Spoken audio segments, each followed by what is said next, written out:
Nampak. Banyaknya.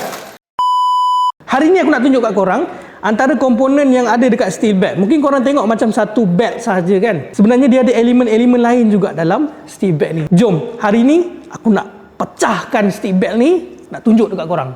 Dia bukan sekadar ada steel element kat tengah ni je, dia ada juga steel band. Korang tengok bila aku cabut dekat bahagian kiri ni, nampak tak? Okey. Sikit je.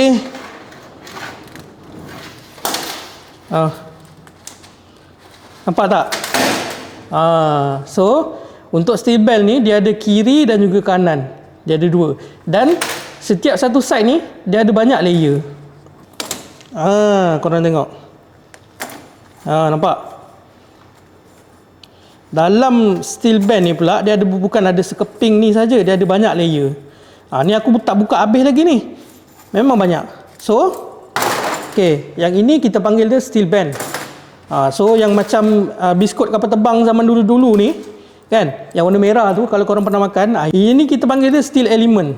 So untuk steel belt ni dia ada dua komponen ni je lah. Ini komponen utama dia. Sebab tu kita kena ikat dia dengan kabel tight. Kalau kita tak ikat dia, dia akan jadi berderai macam ni lah. Dia boleh tercabut, dia boleh berderai. Nampak? Kebanyakan dekat dalam ni dia dah putus banyak.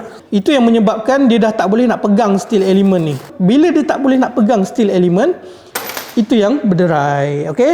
So untuk korang kat luar sana, kalau kata korang pakai model Honda City GM6, Honda Civic FC 1.8, Honda City GN2 yang baru tu, kalau kata korang nak upgrade korang punya steel belt CVT, korang boleh contact kita terus di Transmatic Automotive, Section 15 Shah Alam.